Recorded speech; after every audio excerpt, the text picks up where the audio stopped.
Differentiation is one of those buzzwords that we hear all the time, and I like it to be more than just a buzzword.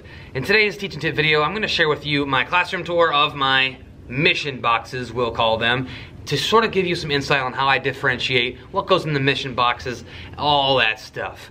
Coming up.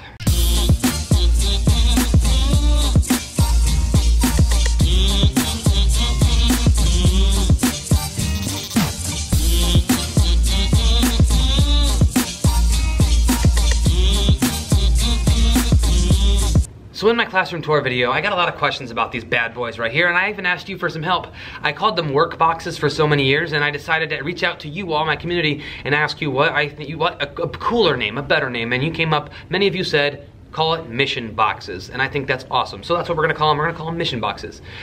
And like I said in the intro, I said that differentiation is a buzzword, and a lot of people use it, a lot of people say it, but what is it truly? Well, differentiation for me is everybody gets something that's at their level. Their level that is not too hard, not too easy, just right. So here's how I do that. So you see that they're different color coded, green, blue, yellow, and red. I've got students are grouped in groups based on their abilities for whatever we're learning at the time. Right now I'm working on assessing my kids in their letter knowledge, and once I'm done with that, they will be grouped based on how many letters they know and other like groups with other students that need the same thing. The mission box is used when I start guided reading, and how it works is after the students are done with their small group instruction with me, I have them go get their mission box, and whatever's in their mission box is tailored to their specific need. For example, if we're working on learning beginning sounds and one of my students in the green team is really struggling with the S beginning sound, they might have an activity that has them practicing that beginning sound.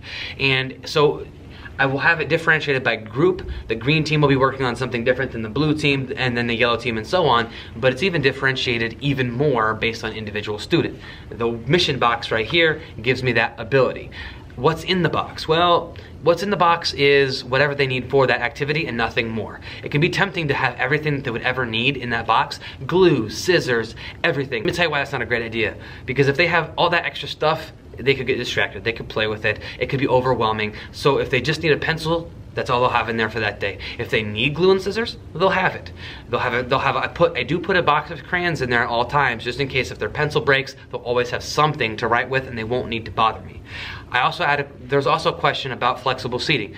So this is my opportunity for flexible seating throughout the day. I do the mission boxes for guided math and guided reading. A student may take their mission box and they can sit at a table, they can lay down on the carpet, they can grab a clipboard, and they can sit anywhere in the classroom they want. They can even stand up if they want to work on their mission box that way. That's how I incorporate flexible seating into my day, but the mission box is how I differentiate. You might not have something like this. What you could do in the place of that is you could get little totes like this up here. You could get a bunch of these and you could put their names on them. You can make it however you want. You could even just have a folder. It could be one of those cheap folders that you get with their name on it.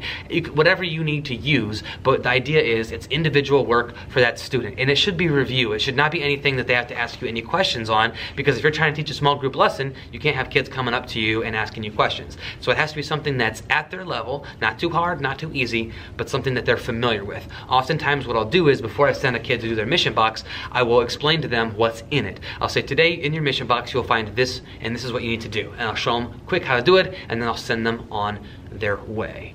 If a kid ever gets, along with what's inside their mission box for the day, there's always a book that they can read just in case they get done early. That way they always know what to do.